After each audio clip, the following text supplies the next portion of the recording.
kita bertemu kembali dengan Ibu Francisca di sini dalam mata pelajaran biologi. Kali ini kita akan melihat tentang sistem ekskresi hewan. Sebagai tujuan pembelajaran kita, yang pertama menjelaskan sistem ekskresi pada hewan invertebrata. Yang kedua, menjelaskan sistem ekskresi pada hewan vertebrata. Sistem ekskresi hewan invertebrata. Yang pertama, sistem ekskresi pada cacing pipih atau Platyhelminthes. Contoh cacing pipih adalah Planaria.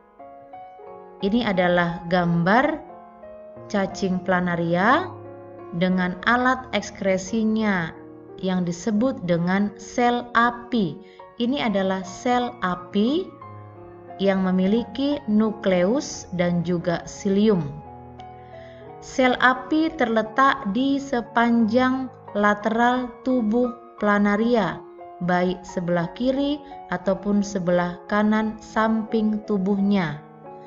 Sel api dilengkapi dengan kanal ekskresi dan juga pori-pori ekskresi. Yang kedua adalah sistem ekskresi cacing tanah atau Annelida. Alat ekskresinya adalah Metanefridia. Ini adalah gambar Metanefridia yang berwarna merah. Struktur Metanefridia terdiri dari nefrostom sebagai corong masuk, selanjutnya akan menuju ke saluran bergelung dan akan keluar melalui nefridiofor. Jadi, cairan di dalam tubuh yang akan diproses dalam proses pengeluaran atau proses ekskresi masuk melalui nefrostom, dilanjutkan ke saluran bergelung dan akan keluar melalui nefridiofor.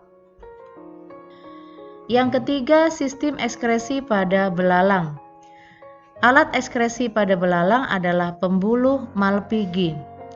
Pembuluh Malpighi terletak di bagian abdomen atau perut belalang.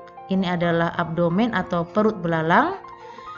Pembuluh Malpighi pangkalnya melekat pada usus belalang, sehingga sisa-sisa metabolisme akan dikeluarkan bersama sisa pencernaan melalui anus.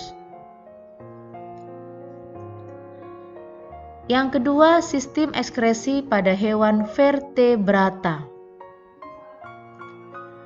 Sistem ekskresi pada hewan vertebrata, kita ambil contoh adalah ikan.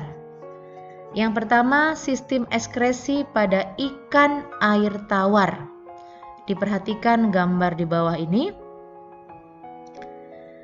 Sebagai ilustrasinya, cairan di dalam tubuh ikan air tawar itu lebih hipertonis dibandingkan di luar tubuh ikan air tawar, sehingga air cenderung masuk ke dalam tubuh ikan air tawar.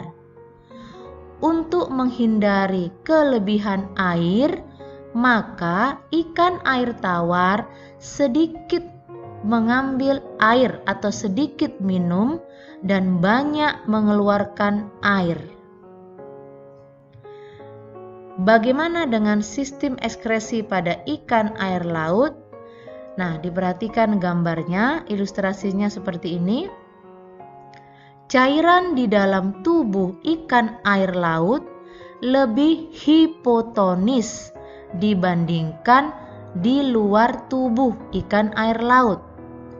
Maka air cenderung keluar. Air cenderung keluar atau air cenderung hilang.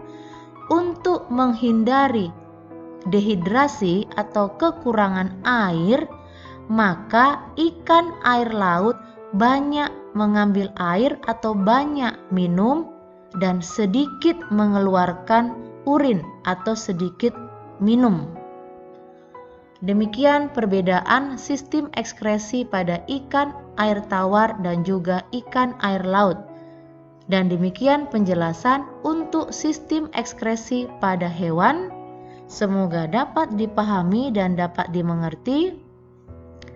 Sekian dan terima kasih. Selamat belajar.